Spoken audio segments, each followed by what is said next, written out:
வச்சிருவேன். தேவலோகத்துக்கு போய் கல்யாணம் பண்ணி வைக்கணுங்கிற நோக்கம். அதனாலதான் எல்லாத்துக்கும் ஒவ்வொருத்தருக்கும் ஒவ்வொரு ஆயுதங்கள் உண்டு. முருகனுக்கு மட்டும் வேலாயுதான். அதுக்கு கவிகள்லாம் குடத்தை தகர்த்து கழித்து குறைத்து குவட்டை சிறுத்து ககசால அப்படின்னு பெருமை கொண்டவன். இப்படி எல்லாம் பெருமை இருந்த போதும் அந்த முருகனை கல்யாணம் பண்ணிக்கிட்டே நான் சத்தியமா சொல்றேன், இந்த உலகத்திலே நீ இருக்க முடியாது. நீ எனக்கு தெரிஞ்ச வரைக்கும் நீ எல்லாம் இருக்கக்கூடாது. இல்ல போக வேண்டிய இடத்துக்கு போய் சேர்ந்துடும். இங்க இருந்து என்ன மாதிரி அப்படின்னு நினைக்கப்படாது. நீ ஒரு ஆள் இருக்கிறதுனாலதான் இப்ப கொஞ்சம் எதிர்ப்பு எனக்கு பேசுற மாதிரி வாய்ப்பு கிடைக்குது. ஏன்னு கேட்டா அந்த வாய்ப்பு இல்லாம போக கூடாது இல்லையா? அதனாலதான் இப்ப சொல்ல வர்றேன், நீ இருக்கணும் ஆனா இங்க இருக்கக்கூடாது, வேற இடத்துல இருக்கணும். உனக்கு கல்யாணம் மட்டும் பண்ணிக்கிறேன்னு ஒரு வார்த்தை சொல்லு. ஆமா ஒரு வார்த்தை மட்டும் சொல்லுமா, சத்தியமா சொல்றேன். 4 பேர் சேர்ந்து உன்னை தூக்குறாங்களா இல்லையான்னு எதுக்கு ரோகரான கொண்டு போய் கதை எங்க அண்ணன் அடிக்கிற அடியா பார்த்தா வேற எங்கேயும் சொல்லிக்கிட்டு இருக்காரு.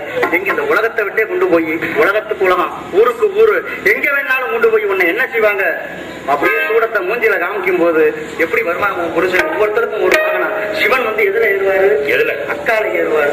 அக்காலை வாகனத்துல ஏறக்கூடியவர். சிவன் வந்து காலை வாகனம், சக்திக்கு வந்து சிங்க வாகனம், விநாயகருக்கு மூசிக வாகனம், அதே கிருஷ்ணனுக்கு கருட வாகனம், அதாவது வந்து மகாவிஷ்ணுவுக்கு கருட வாகனம்.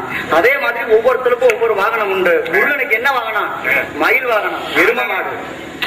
யாருக்கு வாகனம்? நான் யமனுக்கு எரும மாடு வாகனம். மூதேவி அதுக்கு கழுத வாகனம்.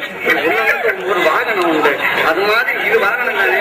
அது மாதிரி துள்ளி மயிலேறி வருவா, சுகபோகங்களை அள்ளி தருவா. மயிலேறி வருவா, அள்ளி தருவா.